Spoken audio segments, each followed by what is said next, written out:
Damos la bienvenida a quienes participan una vez más de este ciclo que lleva adelante Margarita Stolbizer sobre el valor de las instituciones de la democracia, así lo hemos titulado este año. Ustedes saben, para los que nos vienen siguiendo, que acá es ella la que convoca a los invitados, la que produce el evento y hace las preguntas, al contrario de lo que suele suceder, que ella es la invitada. En este caso, vamos a hablar de las instituciones frente al crimen organizado, ¿no? Un tema de mucha actualidad y de mucha, no solo reflexión, sino de mucha acción. Así que este es un tema importantísimo que genera reflexión, genera acción, genera cambio de legislaciones, genera miradas distintas. Y el cambio de legislación que muchas veces se propone, a veces no tiene la suficiente reflexión detrás o no se le suma la experiencia que debería sumársele. Así que para la universidad es muy importante abordar este tema, además que lo vemos de gran actualidad. Así que Margarita, adelante, si te parece. Bueno, muchísimas gracias a Gastón O'Donnell y, bueno, como rector, a todo el personal académico de la universidad y particularmente también a todos los técnicos que nos hacen posible la realización de estos eventos. Les comentaba recién a nuestros invitados que es el octavo año que venimos haciendo este ciclo después de la pandemia de manera virtual y eso nos permite tener invitados tan excelentes como los vamos a tener hoy, pero que están tan lejos de aquí. Y bueno, pero es una ventaja. Siempre tratamos, y hoy en particular vamos a cumplir con la idea de tener expositores del más alto nivel académico. Creo que hoy vamos a tener una reunión con un nivel que justamente nos va a permitir llegar a esto que decía recién Gastón O'Donnell, que es ir a un máximo de la reflexión posible sobre temas tan duros, tan crudos, tan actuales, como lo que tiene que ver con el accionar de las redes de la criminalidad organizada y qué cosa hacen o deben hacer las instituciones frente a este fenómeno. Tenemos muchas veces en la Argentina la recurrencia, el inconveniente de mirar todos los problemas como si fuera un problema propio y nada más, sin darnos cuenta que este tipo de problemáticas se deben abordar siempre desde una mirada transnacional, transfronteriza. Las organizaciones criminales no actúan de manera independiente en un solo país, ni lo hacen solamente a partir de un delito. Vamos a conversar de todo eso hoy y por eso los especialistas que tenemos hoy para que nos hablen de este tema nos van a hablar sobre todo, tal cual decía recién también Gastón, de sus experiencias propias muy ubicadas en lo que es América Latina y nos van a dar la posibilidad de comparar también la situación de la Argentina con otras. El ciclo de este año habla sobre el valor de las instituciones de la democracia. Nos parece que es muy importante justamente empezar a conversar de estas cuestiones enfrentando o confrontando de qué manera funcionan nuestras instituciones frente a los problemas, que si bien aparecen como cuestiones de la vida cotidiana, el tema de la inseguridad y del delito lo es en nuestro país, pero hay que entenderlas en esa profundidad y en esa dimensión que nos van a ofrecer hoy nuestros invitados, que es una mirada mucho más amplia de lo que pasa a la vuelta de nuestra casa, pero que nos sirve para explicarnos lo que pasa a la vuelta de nuestra casa también. El crimen organizado tiene a esta altura un nivel de sofisticación, de financiamiento, de amplificación que obliga, por supuesto, al Estado, a las instituciones, a tener respuestas tan complejas como complejo es el problema y complejas son las organizaciones también.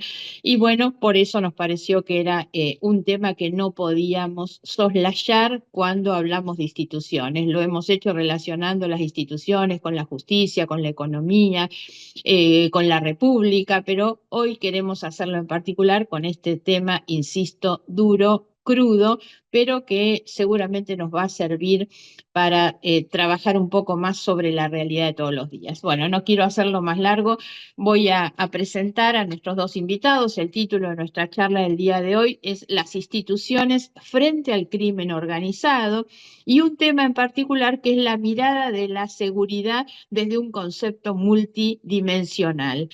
El primero de nuestros invitados son dos personas, aclaro, a las que conozco y realmente respeto tanto, pero tanto en sus trayectorias y en sus trabajos de mucho tiempo, pero sobre todo en sus trabajos actuales y su aporte, su colaboración para abordar estas temáticas. Gastón Schulmeister es director del Departamento de Delincuencia Organizada de la OEA, la Organización de Estados Americanos, tiene más de 20 años de experiencia en los sectores de la defensa, la justicia y la seguridad en América Latina. Ha sido consultor del BID y también de Naciones Unidas. Es licenciado en Ciencias Políticas de la UBA. Tiene una maestría en Estudios Internacionales de la DITELA. Becario en universidades tanto del Reino Unido como de Estados Unidos. Y lidera proyectos de asistencia técnica y financiera para combatir el crimen organizado. Muchas gracias, Gastón. Es un gran gusto tenerte hoy aquí. Edgardo Buscaglia es también una persona muy, pero muy reconocida a nivel internacional, a quien he tenido el gusto de conocer y de apreciar, sobre todo en su trato personal y humano, pese a ser una persona, como digo, de este nivel tan importante. Es presidente del Instituto Acción Ciudadana, es codirector de la organización internacional Save Democracy y director de Wildlife Justice Commission. Organizaciones formadas por ex jueces y fiscales de Europa y de la Corte Penal Internacional, dirige trabajos de campo para desmantelar redes criminales transnacionales, es un académico de la Universidad de Columbia y de otras universidades y tiene más de 35 años de experiencia dirigiendo programas internacionales para combatir justamente la delincuencia organizada transnacional, el terrorismo y contra la corrupción. Nos va a hablar de esto también y de la relación que tienen todos estos delitos. Si les parece, entonces les voy a hacer una pregunta inicial, disparadora para ambos, para que cada uno pueda hacer su presentación y después podemos ir particularizando nuestra conversación. La primera pregunta que haría es para ubicarnos un poco en el tema y llegar hablar específicamente de las instituciones frente al delito. Primero, ¿cuál es el diagnóstico que ustedes tienen, sobre todo por este trabajo de campo tan específico que vienen haciendo, sobre la situación del crimen organizado en los países de América Latina? ¿En qué situación encontramos a la Argentina? Y esto también a raíz de lo que decía en la introducción, que a veces creemos que nuestros problemas son los problemas, que somos únicos, y ciertamente ustedes lo van a poder abordar esto con más resultados y con números. Incluso la situación de la Argentina tal vez no es tan dramática como muchos piensan, ¿no? Bueno, ¿y cómo ven ustedes a los estados de América Latina y a las instituciones en esos estados frente a el rol específico que deben tener en cuanto al delito y al crimen organizado, sobre todo cómo actúan esas organizaciones o redes criminales? Así que les agradezco muchísimo a Gastón y a Edgardo por estar y si les parece damos comienzo entonces. Te doy tu tiempo, unos 10 minutos iniciales, Gastón, para que puedas hacer tu presentación. Bueno, muchas gracias, Margarita. Muchas gracias por la oportunidad, por la invitación a la universidad. Es un placer poder sumarme a esta iniciativa y junto a un destacado especialista como es Edgardo, así que un placer. Un poco para romper el hielo y en virtud de la pregunta planteada, por supuesto que como toda problemática podríamos hablar de multiplicidad de facetas, ¿no? De distintos aspectos a resaltar cuando hablamos una problemática. Digo, podríamos enumerar distintas organizaciones criminales o cómo han ido mutando mismo los cárteles de la droga, las organizaciones criminales per se, como las entendemos hoy con nombre y apellido, cómo están influenciando en distintos países de la región. Pero independientemente de ese tipo de diagnóstico, creo que dos o tres aspectos que me gustaría aprovechar para recordar un poco en este diálogo es, primero, obviamente uno de los primeros indicadores básicos son las tasas de homicidio, ¿no? Cuán violenta es una región y siempre, digamos, estamos obligados a recurrir a las tasas de homicidios. Y como bien sabemos, el primer planteo tiene que ver con recordar que América Latina, si bien podemos considerarla una zona pacífica en términos tradicionales de conflictos bélicos, no ha dejado de ser menos violenta, ¿no? O sea, el hecho de que afortunadamente vivamos en una región que es pacífica en términos convencionales de defensa, no ha dejado de ser violenta, no ha dejado de ser insegura. Digo, cuando uno se remonta a las estadísticas globales, una región que en términos relativos respecto al resto de las regiones globales es la menos habitada, cuando vemos las tasas de homicidio, vemos que concentramos mayormente la cantidad de homicidios que se cometen a nivel global. Entonces, ese es un primer dato. Y en los últimos años, cuando se discrimina cómo ese homicidio, a qué se debe, por supuesto, podríamos discriminarlo en términos de violencia intrafamiliar, que suele ser muy alto y también nos lleva a discusiones de violencia de género, violencia doméstica. Sin embargo, la violencia asociada al accionar del crimen organizado también ha despertado, digamos, una atención creciente. Entonces, cuando se analiza en el microdato asociado a homicidio y crimen organizado, vemos que en los últimos años ha ido creciendo. Ha ido creciendo. Ahora, en ese diagnóstico creo que el segundo punto a destacar, y un poco lo mencionabas en la introducción, es cómo las distintas manifestaciones del crimen organizado, cuando queremos operativizarlo o nombrarlo en distintas manifestaciones, también ha ido mutando de una forma cada vez más creciente. Digo, décadas atrás hablábamos de narcotráfico, hoy día ya nos costó mucho a la trata de personas o incluso la trata de blancas que originariamente se planteaba y después definida como trata de personas, se fue instalando cada vez más en la agenda y hoy es claro el accionar de grupos criminales con esta aberrante manifestación del crimen, a lo cual se han ido sumando, obviamente, tráfico ilícito de armas, tráfico ilícito de migrantes. Digo, si me quedo con tráfico ilícito de migrantes, trata de personas eh, y armas, digamos, estoy hablando de los tres protocolos que hacen honor a la Convención de Palermo o Convención de Naciones Unidas contra la Droga, digamos que oficia la Oficina de Naciones Unidas contra la Droga y el Delito, me refiero a la UNTOC como Convención de Palermo, que han sido un poco históricamente los tiempos recientes, pero a lo cual se suman una lista larga de manifestaciones criminales, ¿no? Hoy día economías ilícitas en distintas facetas, contrabando, crímenes ambientales, específicamente la minería ilegal. Digo, cuando hablamos de minería ilegal, hablamos de una actividad criminal que despierta el interés y la explotación de viejos actores tradicionales que estaban directamente asociados más bien con el tráfico de drogas, con el narcotráfico, ¿no? Hoy, por ejemplo, organizaciones como el ELN, y esto no es ya ninguna novedad, son operadores de la minería ilegal, y esto reconocido por reportes oficiales en Colombia, que nosotros, por ejemplo, desde la OEA hemos podido trabajar y alertar al respecto. Entonces, cuando uno ve ese portfolio criminal ampliado, también tiene que ser consciente de cuánta rentabilidad mayor está en juego y todas las aristas que eso va teniendo en repercusión institucional, en ganancias económicas, en cómo ese poder de corrupción latente no está solamente presente en una actividad de narcotráfico, está detrás de cada una de las distintas actividades que podamos identificar del crimen organizado.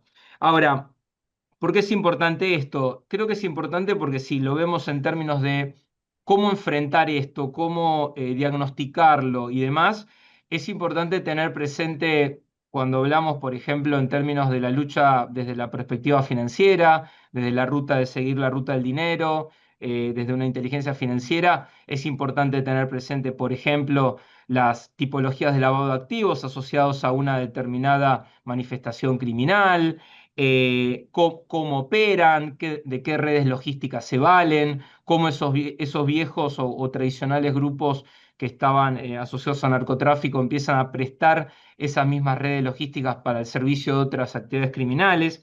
Ahora, es esa convergencia, este concepto ya que está muy de moda, ¿no? Digo, por un lado la resiliencia del crimen organizado para adaptarse a circunstancias, lo vimos con la pandemia, pero después también esa resiliencia se ve reflejada con esta convergencia que yo diría a veces nos lleva a las discusiones sobre cuán vínculo hay entre el crimen organizado y el terrorismo, pero que antes de lo cual yo llamaría la atención de esa convergencia entre distintas manifestaciones criminales, ¿no? Digo, a veces por un lado, inmersos en estas discusiones sobre si hay que vincular o no, o hasta qué medida hay que vincular crimen organizado y terrorismo, nos olvidamos de la alta convergencia que sí hay claramente entre distintas manifestaciones criminales. Ahora, lo que sí también quisiera aprovechar para dejar planteado como desafío es que independientemente de las discusiones sobre terrorismo y crimen organizado, que como bien sabemos, para recordar por qué estas discusiones y las reparaciones que algunos tienen, obviamente detrás del crimen organizado históricamente hemos planteado que hay la búsqueda de un beneficio económico, mientras que cuando hablamos de terrorismo hablamos de grupos que operan buscando algún tipo de beneficio político, rédito político, motivado por un interés ideológico, religioso, etcétera, etcétera. Sin embargo, independientemente de las discusiones legítimas, porque no es lo mismo enfrentar al crimen organizado que enfrentar al terrorismo, no hablamos necesariamente de las mismas herramientas, no hablamos necesariamente de la misma capacidad de fuego, no hablamos necesariamente de los mismos sistemas. Sí es cierto que en la región, en América Latina, vemos cómo determinados grupos no solamente están detrás del beneficio económico, sino que en este desafiante esquema donde se mezclan corrupción, amenazas, violencia, vemos como determinados grupos amenazan candidatos, asesinan candidatos, no solamente candidatos a nivel local, candidatos presidenciales. Vemos cómo el accionar de la prensa, los medios de comunicación también es diezmado, es amenazado. Entonces, es cierto que resulta una verdad incómoda cómo empezar a asociar ciertas manifestaciones criminales o cierta violencia por parte de grupos criminales que nos cuesta un poco encorsetarlos en ciertas categorías académicas o institucionales según la normativa de determinado país respecto a si son crimen organizado o son una agrupación terrorista. Y lo digo solamente más que nada para resaltar el nivel de amenaza desafiante que algunos grupos están adquiriendo en algunas latitudes de nuestra región, ¿no? Entonces creo que estos son algunos de los componentes que vemos que se van manifestando en nuestra región, que como bien decías, Margarita, coincido, Argentina afortunadamente en términos regionales está muy bien parada, históricamente lo ha estado, pero siempre es importante ver la propia historia, siempre es importante prestar atención a distintas señales de alerta que se puedan presentar en distintos países de la región para ver cómo distintas manifestaciones del crimen, por supuesto, pueden ser extrapolables y sobre todo ante una manifestación criminal que es por definición transnacional. Y justamente esa transnacionalidad hace que todos los países deban considerarse potencialmente amenazante, independientemente de las realidades que les ha ido tocando enfrentar, ¿no? Así que con eso creo, un poco para hacer honor al tiempo asignado, haría mi primera intervención de un poco algunos aspectos que creo es importante ir teniendo cuando se hace un diagnóstico de esta materia. Gracias, Gastón. Clarísimo para esta primera parte y después vamos a poder integrar los temas que te hayan quedado. Es muy, muy importante tener esa visión, sobre todo, que nos permite cruzar las distintas actividades criminales, ¿no? Bueno, recuerdo que compartimos, gracias a una invitación que me hiciste, un seminario sobre minería ilegal, un tema que tal vez todavía no está demasiado desarrollado en la Argentina, pero sí está íntimamente vinculado con la trata de personas, con el narcotráfico, con armas sobre todo, ¿no? El tema armas es un tema sumamente crítico en nuestros países también, y además por otro dato que vos dabas y que es necesario reforzar, tenemos una tasa de homicidios altísima, y esa tasa de homicidios en muchos casos son homicidios cometidos con armas, tanto en el marco del delito común como en el marco de la violencia doméstica, de la violencia de género, de la violencia que sufren las mujeres, que son sin ninguna duda víctimas principales y directas del arma en el domicilio. Así que, bueno, muchas gracias por esta primera presentación. Edgardo Buscaglia, un lujo realmente tenerte, así que dispuestos a escucharte para tus primeros minutos. Hey Siri, count down 10 minutes. Entonces, mira, Margarita, primero reiterando el agradecimiento que tú pronunciaste al comienzo, quiero reiterarlo y agradecerte a ti por la iniciativa. La razón por la cual acepté con pasión, aún estando acá en Ucrania, es porque conozco tu trayectoria, muy larga trayectoria, en haber judicialmente denunciado actos de corrupción, algunos vinculados a delincuencia organizada, con la valentía que te caracteriza. Así que es un enorme gusto estar contigo. Segundo, bueno, un placer, Gastón, un placer estar contigo también, y esperemos que podamos intercambiar datos metodológicos que hacen falta a veces para ir convergiendo también hacia una medición en común. El trabajo mío en relación a la delincuencia organizada y a la corrupción había comenzado en los años 90 trabajando sobre el tema judicial, corrupción judicial, pero tarde o temprano la corrupción judicial me llevó a redes criminales adentro de los estados y redes criminales afuera de los estados. Y tuve la suerte de haber sido invitado varias veces por la ONU a las deliberaciones que tú conoces, Margarita, para formatear las convenciones de la ONU. Y desde los años 90 fui a diferentes deliberaciones, así asesorando un poco a las delegaciones que iban a diferentes países para ir delineando a la Convención de la ONU contra la Delincuencia Organizada, la de Palermo, que mencionó muy bien Gastón. Y formé parte de ese esfuerzo, y eso me alimentó muchísimo para ir de sector judicial, de corrupción judicial, a delincuencia organizada. Y en delincuencia organizada, les cuento un poco la historia, cuando me invita la ONU a Viena por varios años a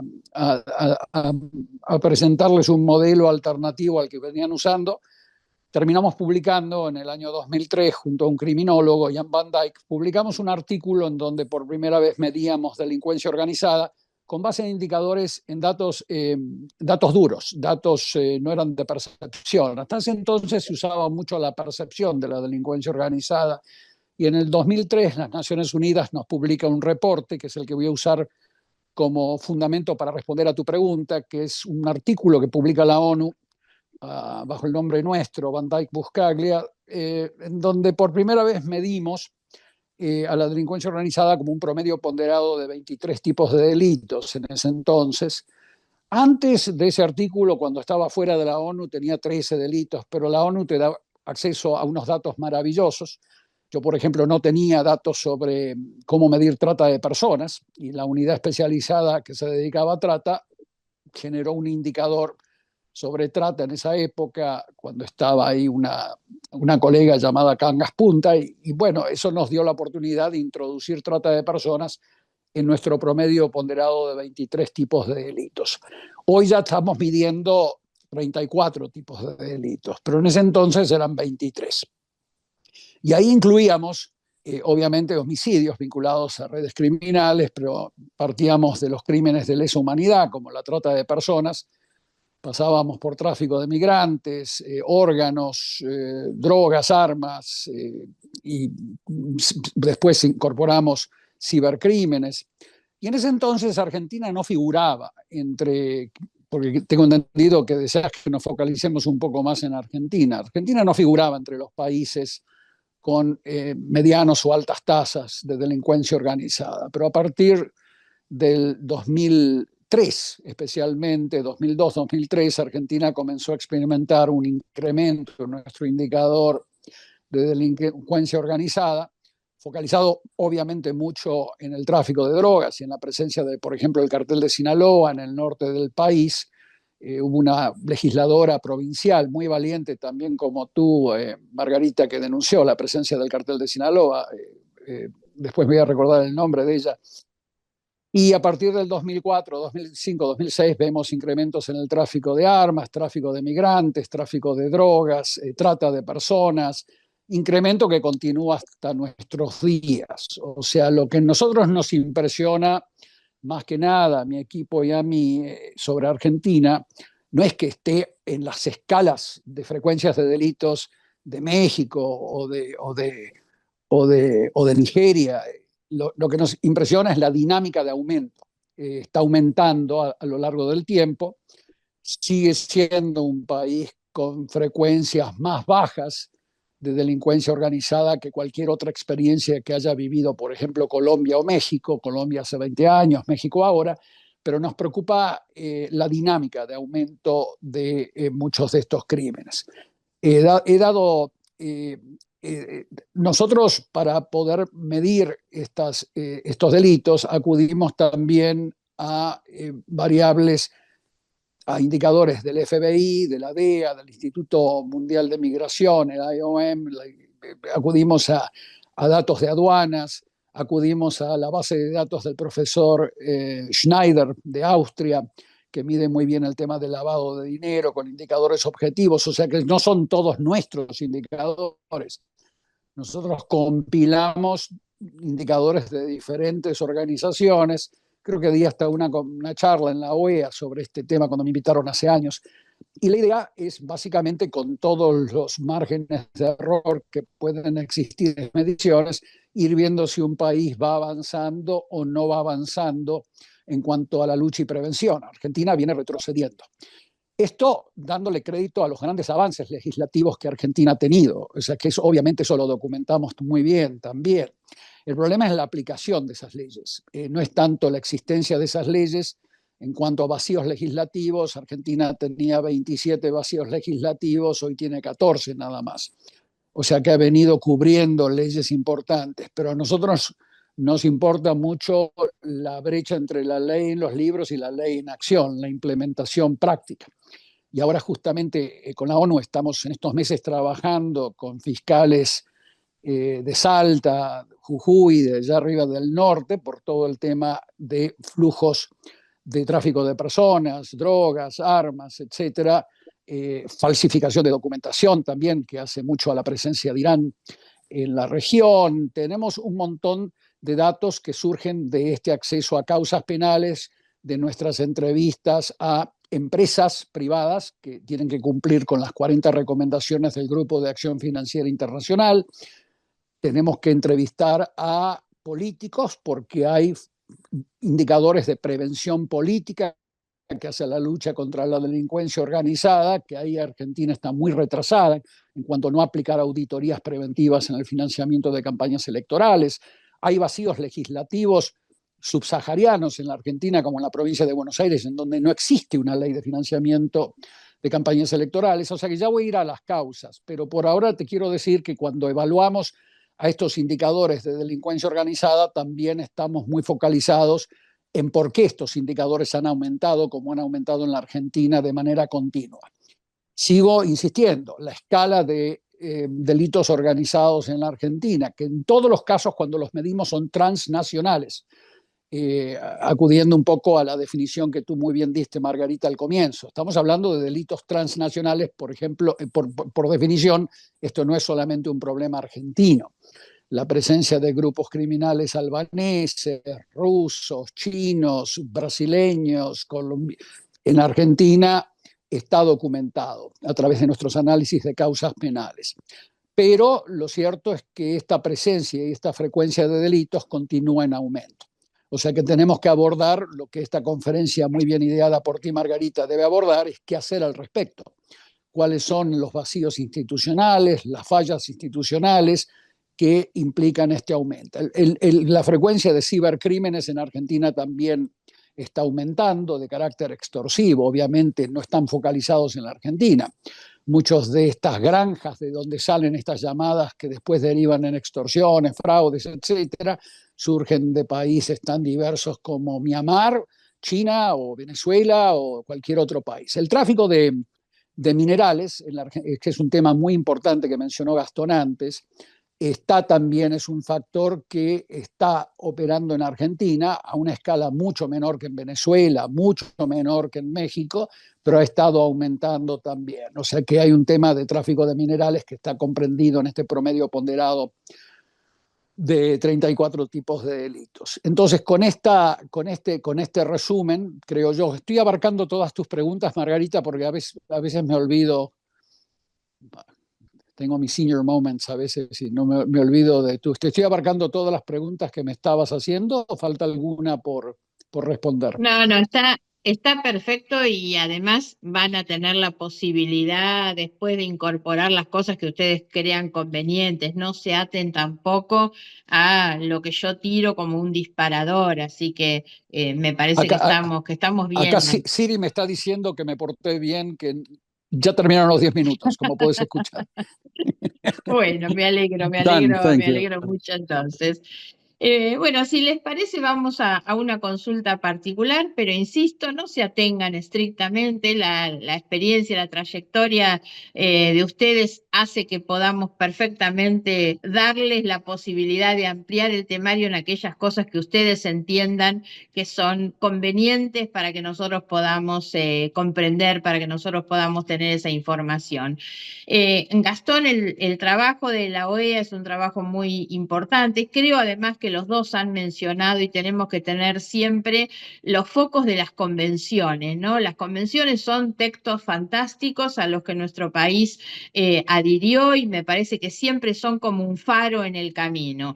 Ahora, algo que mencionó Edgardo y es muy importante también es la brecha que existe entre los cuerpos normativos que tenemos y la implementación de esas leyes o su aplicación práctica. La brecha es realmente muy, pero muy grande. Gastón, yo te quiero consultar específicamente sobre el trabajo que vos haces en la OEA.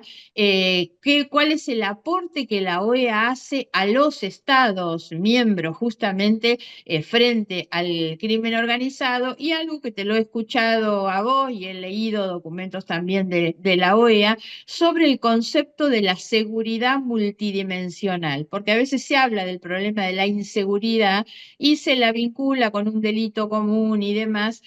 ¿Cuál es esa idea, ese concepto? ¿Qué es lo que implica, tanto en términos conceptuales más abstractos o académicos, y qué es lo que eso implica efectivamente entonces la idea de la seguridad multidimensional? Te paso entonces, Gastón, para tu intervención. Muchas gracias. Bueno, respecto a cuál es el aporte, y ahí un poco tomándome licencia también, que como decías Margarita, nos podamos salir del libreto, yo con gusto de dar la primera respuesta desde la OEA, pero que por supuesto es aplicable a muchas organizaciones, ¿no? Empezando también por Naciones Unidas, por distintas organizaciones regionales. Digo, y tiene que ver con el tema de la cooperación internacional. Digo, si la primera pregunta es ¿cuál es el aporte de la OEA?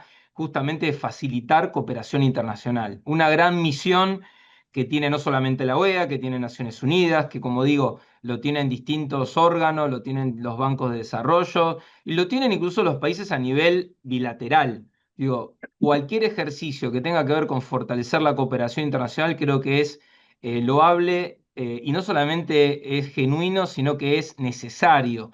Digo, esto suena como una frase cliché, pero digo, ante una delincuencia organizada transnacional que justamente opera de forma transfronteriza, no hay otro modo de enfrentarla de forma efectiva que no sea a través de la cooperación internacional. Entonces, esa filosofía de trabajo que no es nada más ni nada menos también que una herramienta de trabajo, es una herramienta que precisamente sirve para compartir información, para promover operaciones de investigaciones conjuntas, para tener verdaderos diagnósticos, para poder entender qué está pasando del otro lado de la frontera, qué está pasando en otro país. Recuerdo fenómenos como el gota a gota en Colombia, que después se convirtió, digamos, los préstamos que daban determinados grupos en Colombia, que después se convirtió en una realidad en Argentina, que en su momento era una realidad muy lejana y hoy día ya forma parte digamos, de historial criminal en la República Argentina. Entonces, cualquier ejercicio de organismos internacionales que propicien y ayuden a la cooperación internacional es clave. En ese ejercicio, por supuesto, la OEA es que hace sus esfuerzos, que tiene y cuenta con sus mecanismos, tanto en términos de distintos foros, distintos mecanismos de autoridades y específicamente distintas acciones, proyectos a través de los cuales, como hacemos desde nuestro Departamento contra Delincuencia Organizada Transnacional, procuramos trabajar con los países. En ese contexto, ¿qué implica seguridad multidimensional? Bueno, el concepto de seguridad multidimensional hace honor a lo que en su momento, año 2003, estamos hablando, la denominada Declaración de Seguridad Hemisférica firmada en México, estamos hablando de más de 20 años atrás, ¿no? 2003, compiló e identificó un poco, sistematizando las denominadas, yo diría ya viejas nuevas amenazas, no tan nuevas, pero en esa famosa lista de nuevas amenazas, en contraste a las amenazas tradicionales, donde empiezan a emerger o se consolidan el narcotráfico, lavado de activos, delincuencia organizada, trata de personas, etcétera, etcétera, queda plasmado en ese documento y también es un poco un reflejo y un eco de, recordarán, el concepto de seguridad humana. Es un poco entender que de los viejos conceptos tradicionales de seguridad nacional pasamos de una seguridad que se centraba en los estados a una seguridad que empieza a poner foco en el individuo, en el ser humano, con todo lo que ello implica, ¿no? Y que también realza y levanta también la protección, por supuesto, de los derechos humanos, pero también es entender que la seguridad de la persona no solamente tiene que ver con que le roben, con que sea objeto de una amenaza, sino también de la seguridad alimentaria, de seguridad sanitaria. Y ahí la biblioteca también está repartida, algunos denunciando o interpretando que se podría securitizar el concepto, mezclando todo, pero otra biblioteca defendiendo la necesidad de un enfoque holístico e integral de esta materia. Desde entonces, lo que yo resaltaría, dejando de lado todas esas discusiones que desde entonces hemos tenido, claramente el crimen organizado se ha ido instalando y se ha ido consolidando. Si me refiero específicamente al sistema interamericano y desde la OEA, desde el año 2003 con esta declaración se fueron sucediendo una serie de mecanismos, la creación de lo que es la RANDOT, que es la Reunión de Autoridades Nacionales en Materia de Delincuencia Organizada Transnacional, que actualmente precisamente la preside la República Argentina, la consolidación de un grupo de expertos como es el Grupo de Expertos para el Lavado de Activos, que conocemos como Yelavex, la creación de nuestro departamento en el año 2016 del Departamento contra la Delincuencia Organizada Transnacional, o la aprobación de una estrategia hemisférica contra la delincuencia organizada transnacional del año 2021, cuando digo la aprobación por los Estados miembros en la Asamblea General de 2021 de la OEA, que es una plataforma, o mejor dicho, un documento que da herramientas, recomendaciones para que al momento de elaborar la estrategia nacional respectiva a cada país tome en cuenta una serie de consideraciones. Entre esas consideraciones, por ejemplo, está el hecho de que se sugiere que para al momento de elaborar cualquier estrategia nacional contra el crimen organizado, debe también considerarse esfuerzos junto a la sociedad civil, junto al sector privado, junto a la academia. Y ahí digo, esto también lo traigo a colación un poco para hacer honor al trabajo que se puede hacer justamente desde la academia y que es tan necesario de forma intersectorial cuando abordamos estos temas. En ese contexto, independientemente de distintos esfuerzos, mecanismos, justamente desde la OEA, el hecho de las asambleas generales anuales, la existencia de la Comisión de Seguridad Hemisférica, son entornos desde los cuales debieran justamente promoverse mandatos políticos ayornados, modernos, ajustados a las realidades. Digo, si bien la Declaración de Seguridad del 2003 es cierto que sigue vigente y sigue actual, por supuesto, estamos hablando de una declaración que en ese entonces el ciberdelito no estaba entendido como lo tenemos hoy día, los cibercrímenes, que la inteligencia artificial no estaba en el horizonte. Digo, creo que hoy día, sin plantear con esto una necesidad de actualización, lo que digo es, existen otros mecanismos como es la Comisión de Seguridad Hemisférica, como son las asambleas, para seguir actualizando cualquier emergencia o cualquier necesidad actualizada frente a estos temas. Así que creo que eso es un poco en términos generales, focalizar el tema de la cooperación internacional. Y como digo, la cooperación internacional, y a veces doy un ejemplo muy, muy mundano, esto es como el gimnasio. Si queremos estados saludables, no basta con que los registremos en el mejor gimnasio del mundo, no basta con que tengamos la mejor convención internacional. Ese registro que hacemos en un gimnasio tenemos que mantenerlo activo, no basta con que uno tenga el carnet, tiene que ir al gimnasio. La cooperación internacional es una comparación semejante, si me permiten. Digo, tenemos que mantenerla viva. Ese espíritu de multilateral, de cooperación internacional, no basta con que lo firmemos. Hay que asegurar, por supuesto, de tener las herramientas, registrarnos, tener el equipo necesario, tener las zapatillas, tener ese equipamiento de indumentaria, pero si no vamos al gimnasio, si no entrenamos, si no compartimos información, si no hacemos ejercicios conjuntos, va a ser una declaración de intenciones y vamos a seguir tan saludables o poco saludables según el ejercicio multilateral que tengamos de cada uno de los países, ¿no? Gracias, Gastón. Clarísimo el ejemplo del gimnasio y tiene que ver un poco también con esto que yo marcaba de la brecha, ¿no? Tenemos cantidades de convenios firmados. El problema después es si no tenemos las acciones apropiadas y actualizadas. El otro tema que vos incorporás es la necesidad de actualización de muchas de estas cosas, porque como dije también al comienzo, las organizaciones criminales tienen un nivel de sofisticación y de acceso a herramientas y recursos y muchas veces los estados quedan por detrás, ¿no? Ese es uno de los problemas cuando hablamos de estas cuestiones. Es un estado que siempre va por detrás de las cuestiones. Por eso también es tan importante hablar de la prevención, ¿no? Cómo prevenir muchas de estas cuestiones. El tema de la inteligencia criminal es clave para anticipar en realidad el accionar de esas organizaciones y poder actuar y desbaratar esas organizaciones antes de los crímenes. Siempre vamos por detrás. En general tenemos un Estado que va muy por detrás de las cosas, ¿no? Así que bueno, muchas gracias por esta respuesta.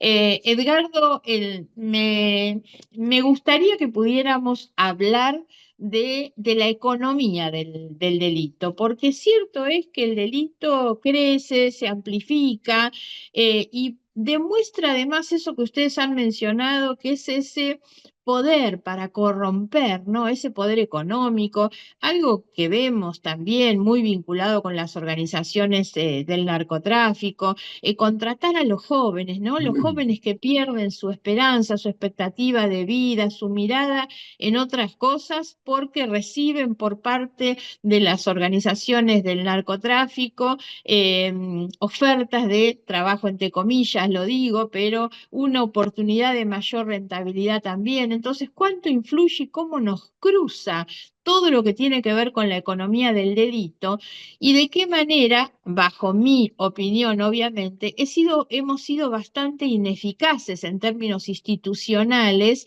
frente a este problema porque no se han atacado realmente ese foco que es la economía del delito, ¿no? Siempre decimos, si siguen teniendo los lugares donde esconder la plata, y bueno, es bastante difícil que el delito pueda bajar, ¿no? Me gustaría preguntarte entonces, ¿qué valor le das, sobre todo, que nos puedas hablar un poco sobre el funcionamiento del sistema financiero, la relación, algo esbozaste antes, pero profundizar de la relación con la corrupción política, porque el poder de estas organizaciones, ese poder de compra, de cooptación, tiene que ver también con la corrupción pública, con la corrupción política. Y bueno, este es otro de los temas que vos has trabajado mucho, así que me gustaría que nos converses un poco sobre esto. Gracias, Margarita. Sabes que yo ahora ya no estoy enseñando, dictando cursos en la universidad porque me dedico a trabajo de campo continuamente hasta donde me dé el cuerpo. Y la idea es justamente abordar datos de campo, datos de la economía real, datos, indicadores sociales, un poco subiéndome para que haya vinculación entre lo que dijeron ustedes y lo que digo yo. Nosotros en un journal norteamericano, el Journal of Institutional Affairs, que fue promovido por la Getúlio Vargas de Brasil, nos pidieron que escriba yo, en su caso, cuando fui invitado, un artículo sobre prevención de la delincuencia organizada. Y para hacértela bien corta, el factor preventivo principal de la delincuencia organizada en cuanto a su captura del tejido social era una política de seguridad humana como la comenzó a explicar Gastón.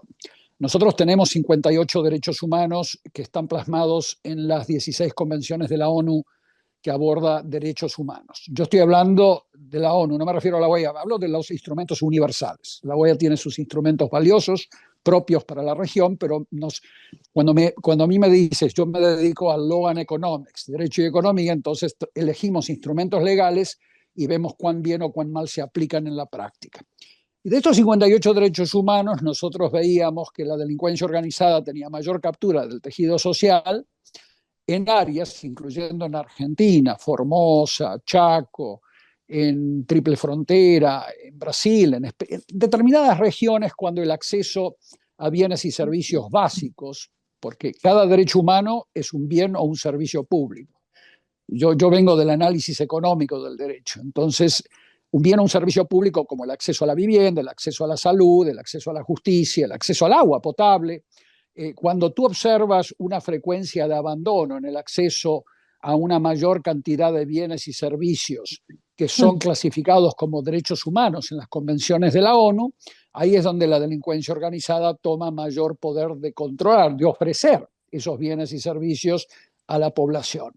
La primera vez que vi esto fue en el Putumayo, en los años 90, cuando tenía un gran control de vastas zonas de Colombia, ya FARC, como organización que se dedicaba al tráfico de drogas, además de otras actividades que no tenían que ver con la delincuencia organizada, y veíamos que ellos proveían de salud preventiva, cosas básicas como vacunas o atención médica de emergencia, cuando había accidentes en zona, ofrecían servicios de resolución de disputas, alternativo obviamente, que era una mezcla de mediación y de arbitraje. Veíamos ya desde entonces que la delincuencia organizada tenía mayor capacidad de captura del tejido social que la gente no tenía. Y de esos 58 derechos humanos que están plasmados en estas convenciones, estas redes criminales abarcan 25 de manera obviamente imperfecta y de manera coercitiva y con extorsión involucrada. El acceso, por ejemplo, a fuentes de trabajo, en donde la delincuencia organizada en Sinaloa, en Durango, especialmente el cartel de Sinaloa, captura a los jóvenes, no solamente para entrenarlos para actividades violentas, sino, por ejemplo, las flotillas de taxi que uno encuentra en Culiacán pertenecen al cartel de Sinaloa. Es algo importante de entender cuando el sector formal de la economía no genera trabajos legítimos, ¿no? Con todos los derechos que ello implica. Entonces, eso lo abordamos nosotros en nuestras visitas a los países como un componente de nuestro trabajo. Abordamos el componente de vacíos de acceso formal a bienes y servicios que el Estado debe proveer y o producir de alguna manera. Eso no quiere decir que el sector privado no pueda producirlos, pero tiene que haber un rol del Estado. Y cuando hay vacíos en el acceso a ese tipo de bienes y servicios, lo podés ver en el Gran Buenos Aires, como creo que se le denomina a toda esa zona donde el peronismo, eso lo podés ver ahí, no tenés que irte a la Triple Frontera. Hemos estado en Buen Aire, que es una zona cerca de Bellavista, tengo entendido, hemos estado ahí abordando el tema de acceso a bienes y servicios básicos. O sea que no puedo más que coincidir con Gastón, ya con datos de campo que puedo proveerles sobre el tema de que hay un gran déficit en la Argentina creciente. Ya estudiosos argentinos y argentinas han estado abordando este tema a través de muchos años, de cómo se informalizó el tejido social, la economía a lo largo de los años, y eso viene acompañado con un avance de la delincuencia organizada en ese sentido. Ahora, las convenciones de la ONU, principalmente la de Palermo, la de delincuencia organizada, y la de Mérida, corrupción, que aborda corrupción privada y corrupción pública, para no quedarnos solamente en la pública, contienen 45 instituciones requeridas que todo Estado debe poseer para poder cumplir con los artículos en la práctica de esas dos convenciones. La cuestión, cuando vamos a cada país, de cada una de esas 45 instituciones, podemos definir cuáles funcionan básicamente bien, cuáles funcionan de manera incompleta, con fallas, y cuáles no existen. Yo ya te mencioné una que no existía en la provincia de Buenos Aires, una ley de financiamiento de campañas electorales, que explica mucho de esa corrupción que uno ve en las noticias de manera tan frecuente en la provincia de Buenos Aires a una escala enorme. El centro patrimonial de la delincuencia organizada es la provincia de Buenos Aires. Si no se entiende eso, no se entiende delincuencia organizada.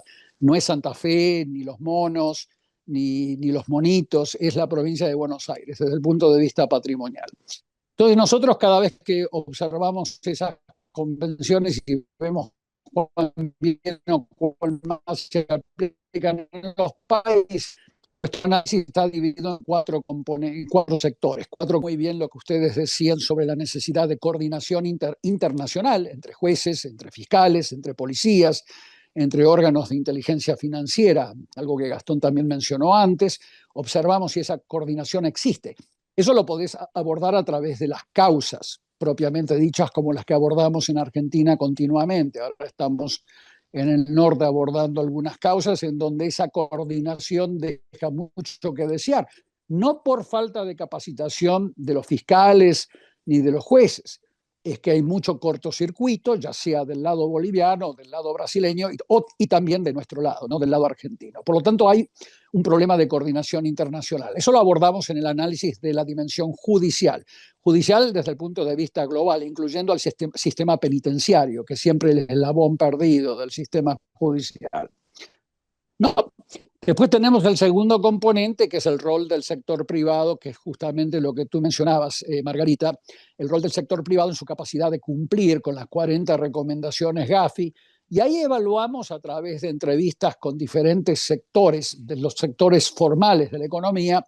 Vamos al sector obviamente bancario, financiero, pero también abordamos entrevistas con joyeros, con agentes de bienes raíces, con notarios, escribanos, con abogados. O sea, no nos quedamos solamente en el sector financiero, porque hay muchísimo lavado patrimonial en el sector real sin que toquen al sistema financiero en el proceso. Así que eso también lo abordamos como el segundo componente de las convenciones de la ONU de Palermo y de Mérida, ¿no? La parte de el rol del sector privado, que la Convención de la ONU contra la Corrupción lo abarca muy bien. El tercer dimensión de cumplimiento es la que hace, a la que tú bien mencionas, corrupción política, al más alto nivel, ya sea de las provincias o federal. Y ahí tenemos grandes vacíos en Argentina. Tenemos entidades judicializadas que deberían aplicar auditorías al financiamiento de campañas electorales, auditorías preventivas, de acuerdo a las mejores prácticas europeas, o auditorías como parte de un procesamiento penal. Bueno, yo no te quiero ni decir, bueno, tú lo debes saber, Margarita, cuántos auditores tiene la institución encargada de hacer eso en Argentina. Poquísimos. No pueden abarcar ese aspecto. O sea, las auditorías se cuentan con el dedo de una sola mano, no de las dos. Y eso es un factor importante de prevención. Acá no estoy hablando del Código Penal, estoy hablando de medidas preventivas. El trabajo de Susan Rose Ackerman, una colega, una mentora, tuve el privilegio de escribir con ella un libro y demás. Susan Rose Ackerman de Yale ya abordó el tema de cómo la conformación de listas electorales, ¿no? Y tú eres diputada, cómo la conformación, la apertura, la transparencia, las reglas que se aplican a la determinación de cómo entran las precandidaturas, cómo se determinan las candidaturas en las listas, hace a la facilidad de la delincuencia organizada de colocar candidatos en esas mismas listas o de comprar candidaturas de futuros diputados, futuros senadores. Eso en Argentina está muy atrasado. A pesar de las PASO y de las supuestas primarias, el dedazo sigue prevaleciendo en los partidos y facciones. Acá es un tema más tuyo que mío, Margarita, pero me preguntaste este tema. O sea, sí, acá hay acciones importantes en reforma en materia electoral que tienen que llevarse adelante. Acá no estoy hablando de penal. En materia electoral, para que el proceso de conformación de listas, las reglas ¿no? Las reglas legales para la conformación de listas esté sujeto a auditorías, a un proceso transparente, idealmente abierto, para que las listas se alimenten de personas que no forman parte del sistema político, sin el dedazo mexicano involucrado. México es el caso de dedazo más extremo, pero Argentina tiene mucho de eso, en donde cómo se conforman esas precandidaturas. Y Susan Rose Ackerman publicó en el año 98 un paper empírico muy importante en donde prueba que los países que tienen un sistema electoral con las características de Argentina y México tienden a tener mayor frecuencia de corrupción política asociada a delincuencia organizada. O sea, esto es un factor clave que ha guiado mi investigación y que he verificado a través de mis datos empíricos en diferentes países. Después te envío los papers si quieres para que veas los indicadores que tenemos allí. Y por Sí, sí, último, claro, claro. la prevención social de la delincuencia organizada, que hace a algo que el Congreso argentino está estudiando, una iniciativa de ley para la reasignación social de bienes decomisados, por ejemplo, que hace Claro. a la reasignación obligatoria de bienes decomisados y no sujeta a la determinación del juez. Eso es algo muy importante. Auditorías ciudadanas, que ahí no logré convencer a ningún legislador argentino para que tomen el modelo de Brasil, el modelo de Italia, donde la sociedad civil tenga atribuciones de auditar a las instituciones, no solamente acceder a la información, no solo de transparencia, sino auditar. Eso es algo clave, especialmente en temas de presupuestos, en temas de contrataciones públicas, en donde hay tanta corrupción. Esos son los 4 componentes que hacen a las convenciones. Cuando los países tienen solamente funcionando el judicial a través del mecanismo punitivo, por más bueno que sea, no logra reducir los indicadores de delincuencia organizada.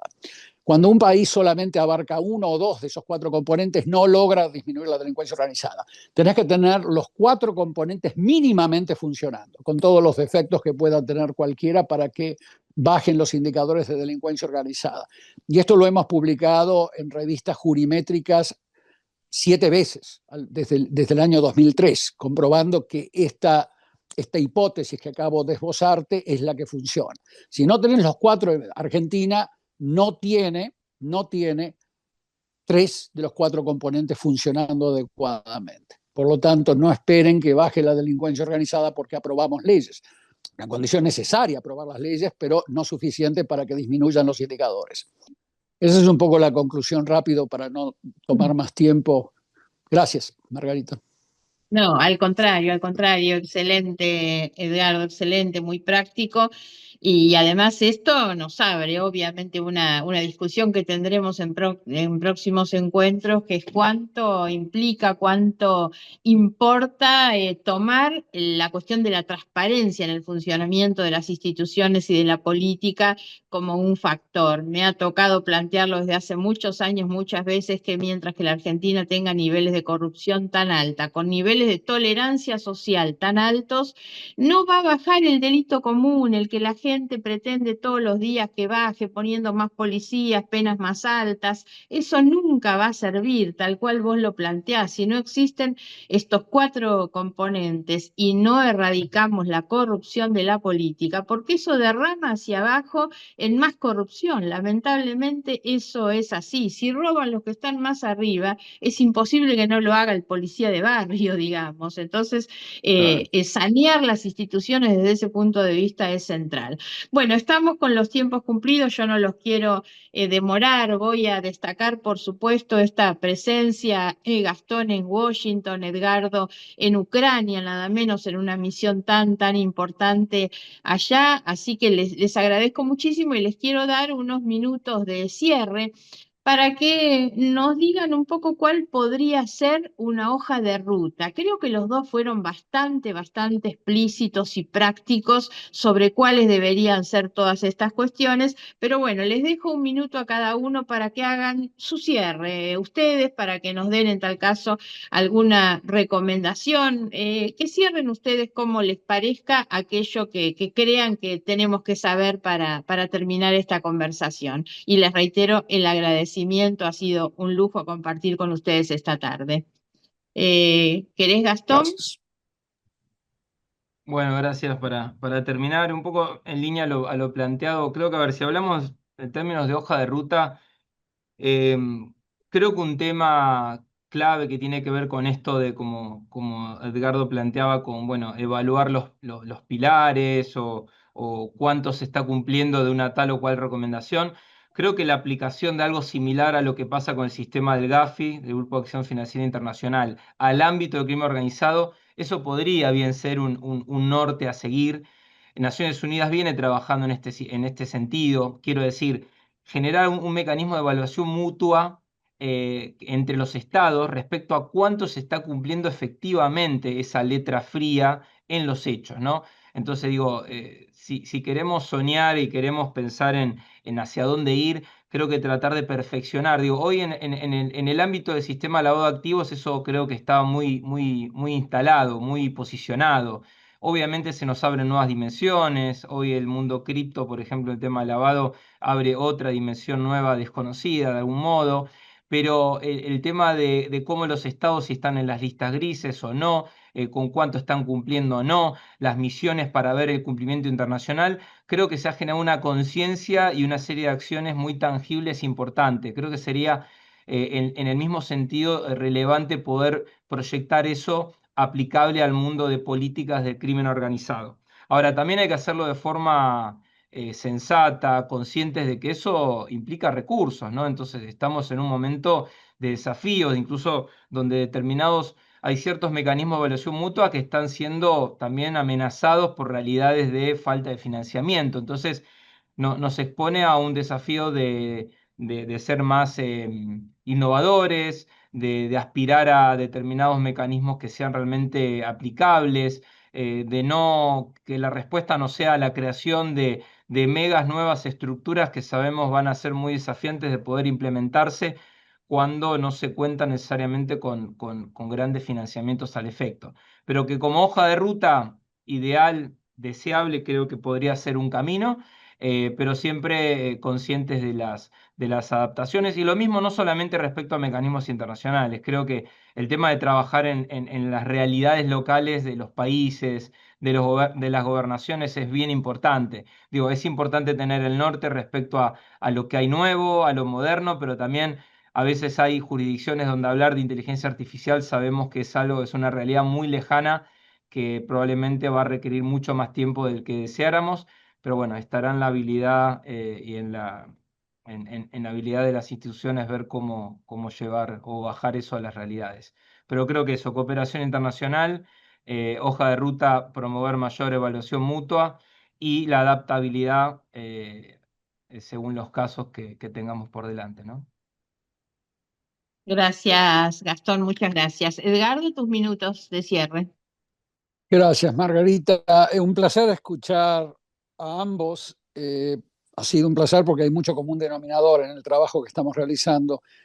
Margarita, nuevamente felicidades por tu trabajo en el Congreso y por tu valentía. Y ahora lo que puedo compartir con ustedes es un poco, no está en un libro, esto no está publicado, pero sí es un resumen de mi propio trabajo práctico con funcionarios públicos. Yo en Argentina he ido a proponerle a legisladores importantes una ley de extinción de dominio, por ejemplo, que era compatible con las mejores prácticas de las Naciones Unidas, con 10 causales de extinción de dominio, adecuada a lo que, por ejemplo, Colombia estaba haciendo, Estados Unidos a través del Civil y Criminal Asset Forfeiture también lo hace, Francia, Alemania. Y la respuesta que yo obtuve en una reunión, que si querés te la comento off the record, fue: no, Edgardo, esto no es Suiza. No, Edgardo, esto no es Francia, eso acá no se puede hacer. Acá hay mucha informalidad, esto es imposible. Bueno, hay que pasar de un pacto, de una mentalidad de pacto político de impunidad por acción o omisión.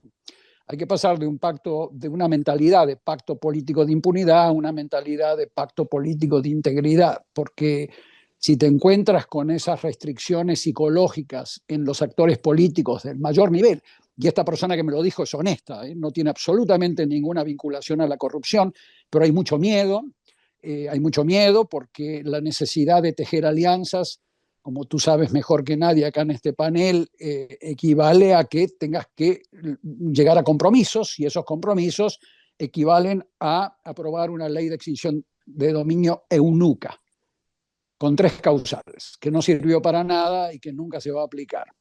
Entonces, es eso lo que hay que evitar. Está la secuencialidad política de implementación de estas reformas que yo mencionaba antes, ya sea en el ámbito judicial, con mayor coordinación internacional, pero con, ante todo, mucha mejor coordinación intranacional, adentro del Estado, entre las autoridades de las provincias, las autoridades federales, que los fiscales y policías colaboren con la UIF, que la UIF colabore con los jueces. Nosotros nos encontramos que en todas las causas penales argentinas, cuando leías las motivaciones de los jueces, de las juezas para motivar su sentencia, no había un solo insumo de la UIF, no había un solo insumo patrimonial proporcionado por instituciones de inteligencia financiera. Por lo tanto, la coordinación, esa coordinación nacional entre instituciones, que en el caso de Argentina tienen que coordinar 19 instituciones como una orquesta sinfónica, cuando hay un pacto político federal, como Argentina, hay 19 instituciones. Eso no se está dando debido a una restricción política. Cuando nosotros entrenábamos a la unidad contra delitos organizados en Santa Fe, asociaciones ilícitas, los mismos durante la presidencia, durante la gobernación de este gobernador a quien le dispararon a su casa, que no recuerdo su nombre, de Santa Fe, que nos invitó, Bonfatti de Santa Fe. Nos invitó Bonfatti, las autoridades provinciales nos hacían saber que las autoridades federales no querían colaborar con ellos. O sea que hay que pasar de un pacto político de impunidad a uno de integridad para poder llevar adelante estas reformas, porque hay una restricción política. Ahora, la secuencialidad técnica, bueno, ahí va un poco por lo que decía bien Gastón. Hay restricciones presupuestarias que hay que tener en cuenta cuando uno propone reformas. Cada país tiene su propia secuencialidad técnica para implementarlas. Por ejemplo, una reforma que introduzca la auditoría ciudadana, como ha hecho Brasil, ha hecho Alemania, Francia, con atribuciones de la sociedad civil para auditar instituciones municipales, contrataciones públicas, tiene una factibilidad mucho más viable que introducir una reforma electoral antimafia, con las características que yo le mencionaba a Margarita hace unos minutos, en donde la elección de precandidaturas y de candidaturas sea abierta, sujeta a elecciones internas, con auditorías. Eso es mucho más difícil de implementar que una reforma de auditorías ciudadanas en el campo de la prevención social. O sea que hay que atender a las restricciones políticas que hacen que hoy Argentina no pueda implementar o aplicar reformas antimafia básicas en cada una de esas 4 dimensiones. Pero tengo que también acreditar que se hizo mucho avance. Desde la época del presidente Macri hasta ahora se han hecho avances legislativos importantes, pero que no han sido aplicados adecuadamente debido a restricciones entre las instituciones judiciales y del Ejecutivo. Así que por ahí marcha la cosa. No sé si he sido claro al respecto, Margarita. Sí, absolutamente, absolutamente. Así que les reitero el agradecimiento. Creo que ha sido una hora de lujo que hemos tenido con estas exposiciones. Y también ustedes entenderán que nosotros nos hemos empecinado en discutir este año sobre las instituciones en la Argentina, en un tiempo y en un lugar en el que las instituciones no gozan de buenos niveles de confianza social, ¿no? Por eso hay también dentro de esas cuestiones previas la necesidad de recomponer el vínculo de la política con la sociedad, porque algo que necesitamos son instituciones estables y confiables, ¿no? La forma en que la ciudadanía se someta, por supuesto, a todas estas cuestiones tiene que ver con que puedan confiar en las instituciones y en las personas que están a cargo de esas instituciones. Así que eso es sin duda también una tarea previa. Lo de ustedes ha sido sumamente claro y útil, sin duda, para nosotros. Así que les mando un gran, gran abrazo a los dos y le dejo al rector, a Gastón O'Donnell, para que haga el cierre. Bueno, muchas gracias Margarita, muchas gracias a los expositores, Gastón, Edgardo. Interesantísimo y preocupante, sobre todo preocupante desde el diagnóstico que hicieron ambos, la cuestión del crimen organizado, cómo fue mutando y cómo fue evolucionando y cómo fue creciendo en Argentina. Latinoamérica, como dijeron, no es una sociedad pacífica, es muy violenta. Creo, Margarita, que la clave, más allá de la hoja de ruta técnica, y creo que lo dijeron, es el cambio cultural. Tanto se habla ahora, ¿no? De la guerra cultural, del cambio cultural, de todo eso, de la batalla cultural. En realidad la batalla cultural debería ser que la sociedad deje de tolerar la corrupción de la forma que lo hace, que se rebele contra eso. Bueno, porque le pedimos a las instituciones, por supuesto, que se amiguen con la política y de alguna forma la sociedad debería amigarse con el bien pensar, ¿no? Con las instituciones también, pero llevar adelante, dejar de tener tanta tolerancia a la impunidad y pasar a ser, como dijo Edgardo, una sociedad que piense más en la integridad. No es una utopía, hay muchas sociedades en el mundo que piensan así o que tienen grandes niveles de decisiones en ese sentido. Bueno, muchas gracias nuevamente. Nos encontraremos en la próxima reunión, seguramente será el mes que viene. Así que gracias a los panelistas, muchas gracias, Marga. Nos volvemos a ver. Bueno, Gracias, gracias, doctor. gracias a Gracias. todos y hasta Adiós, pronto, muchas ¿eh? gracias a todos. Abrazos. Bye bye. Felicidades.